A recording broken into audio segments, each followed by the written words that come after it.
বিভিন্ন বাহিনীর ভেতরে গুম, খুন, নির্যাতন এবং দুর্নীতি ও লুটপাটের সাথে জড়িত লুকিয়ে থাকা সকল অপরাধীদের শনাক্ত করা হবে বলে জানিয়েছেন জাতীয় নাগরিক পার্টি এনসিপির আহ্বায়ক নাহিদ ইসলাম। বলেন, প্রকৃত দায়ীদের বিচারের আওতায় এনে শাস্তির বিধান করা হবে। সন্ধ্যা 7:15 জাতির উদ্দেশ্যে দেয়া ভাষণে কথা জানান তিনি। বলেন, দেশের সকল 18 ঊর্ধ্ব সক্ষম তরুণ তরুণীর জন্য বাধ্যতামূলক মিলিটারি ট্রেনিং চালু করা হবে।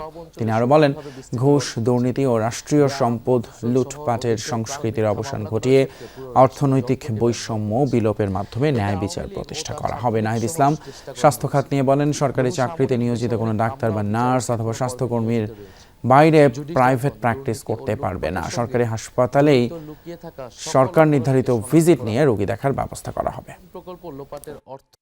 গুম বিষয়ক কমিশন 1850টির বেশি অভিযোগ নিয়ে কাজ করেছে, কিন্তু দুঃখজনকভাবে নিরাপত্তা বাহিনীর ভিতরে লুকিয়ে থাকা ফ্যাসিবাদের দোসররা তথ্য ও আলামত নষ্ট করে তদন্ত ও বিচার প্রক্রিয়াকে বাধাগ্রস্ত করার চেষ্টা করছে। আমরা যদি সরকার গঠন করতে পারি, প্রতিরক্ষা ব্যবস্থাকে সম্পূর্ণভাবে পুনর্গঠন করব। আমাদের লক্ষ্য হবে বাহিনীর সংখ্যা বাড়ানো নয়, বরং গুণগত মান বৃদ্ধি করা। আমরা চাই পরিবর্তনের রাজনীতি, সংস্কারের রাজনীতি।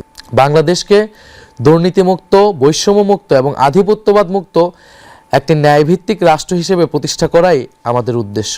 জনগণ যদি এনসিপির উপর আস্থা রেখে রাষ্ট্র পরিচালনার দায়িত্ব দেয়, অর্থনৈতিক এবং বাণিজ্যিক ঘাটতি এবং কারো ওপর নির্ভরশীলতা ক্রমান্বয়ে কমিয়ে এনে আমরা ভারসাম্যপূর্ণ কূটনৈতিক সম্পর্ক তৈরি করব।